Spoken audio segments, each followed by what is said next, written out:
Industry के दो बड़े ऐसे दिग्गज एक्टर जिनके साथ काम करने के लिए दूसरा एक्टर या प्रोड्यूसर या डायरेक्टर बचते थे, उनके नाम से बचते थे। अगर उनके साथ कोई एक फिल्म कर लेते थे तो कहते थे कि मेरी तौबा, अब इनके साथ दूसरी फिल्म नहीं करना है। उनमें से एक थे डायलॉग किंग राजकुमार। जिस माल पर राना था खो, उस माल को हजम करने के लिए फौलाद का पेट चाहिए। तो दूसरे नाना पाटेकर। लेकिन मेहुल कुमार एक ऐसे प्रोड्यूसर डायरेक्टर हुए हैं जिन्होंने लगातार बैक टू बैक राजकुमार और नाना पाटेकर के साथ फिल्में की, सुपर डुपर हिट फिल्में की।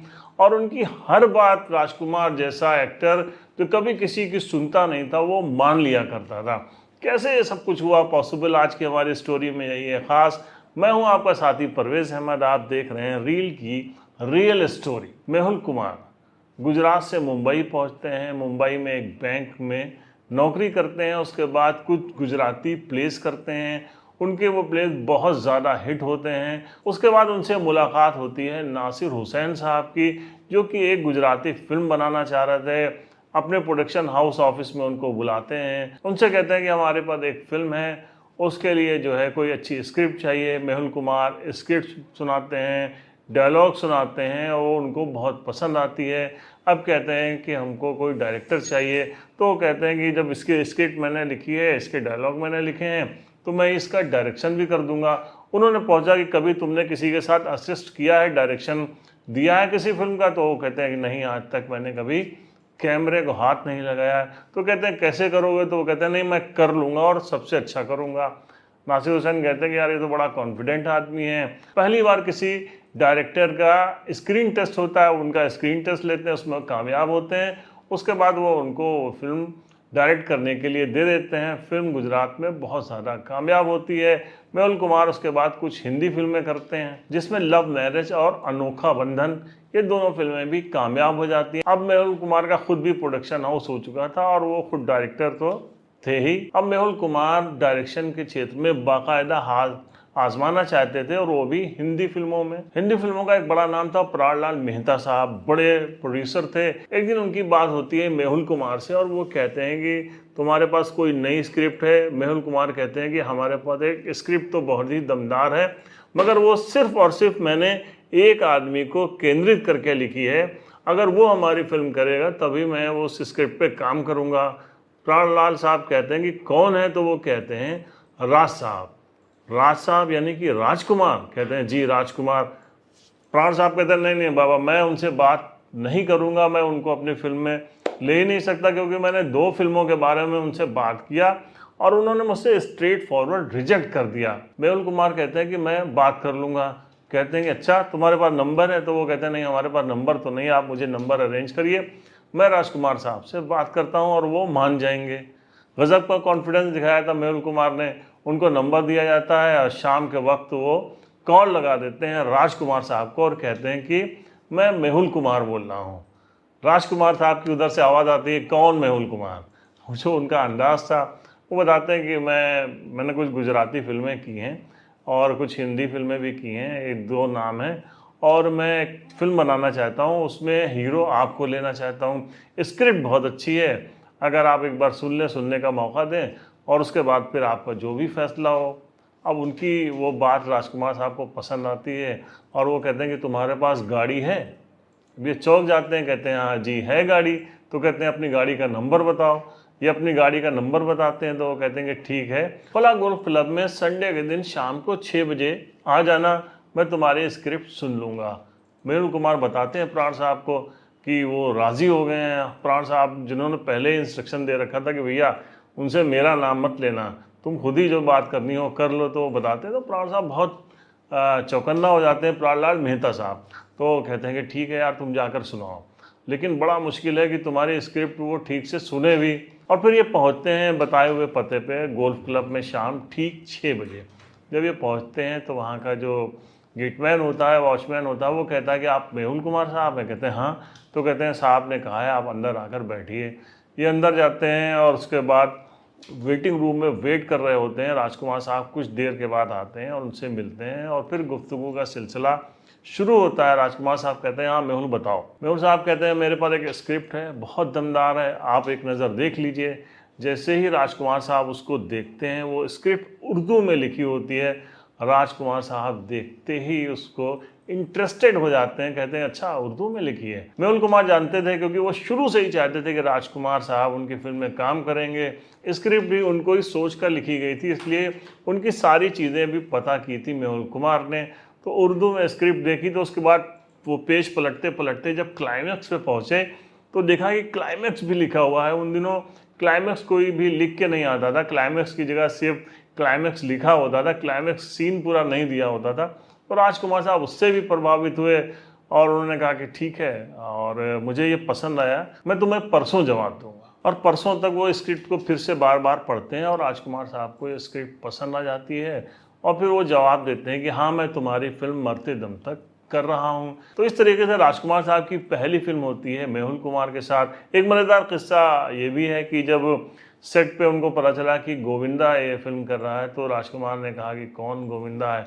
गोविंदा जब आए तो उन्होंने गोविंदा को देखा और उसके बाद कहा कि यार ये तो मतलब देखने में कुछ थोड़ा सा मटकता रहता है हमेशा। लेकिन खैर उसके बाद भी राजकुमार साहब ने उनके साथ फिल्म की और वो मेहुल कुमार से इतना ज़्यादा प्रभावित हो गए कि फिल्म में मेहुल कुमार ने उनसे कहा कि आप डॉन बने तो आपको कपड़े भी ऐसे ही पहनने पड़ेंगे।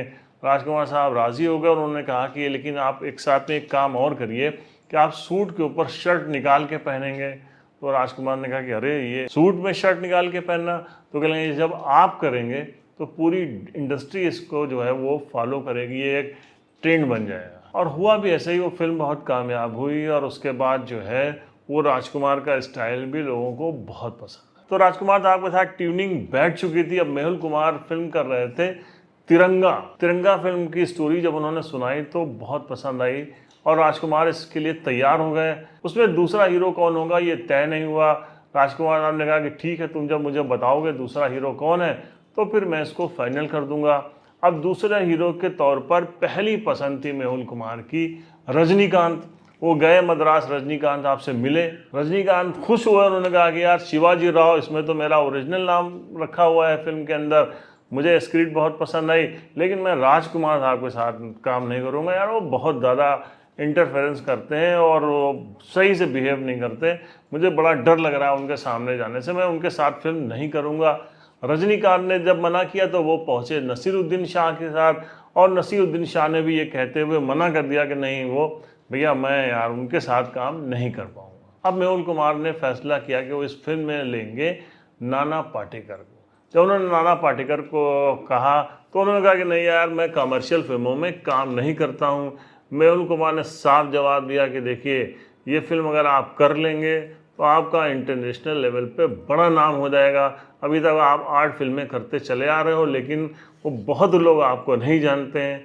ये खरी खरी बात कुछ नाना पाटेकर को पसंद आई।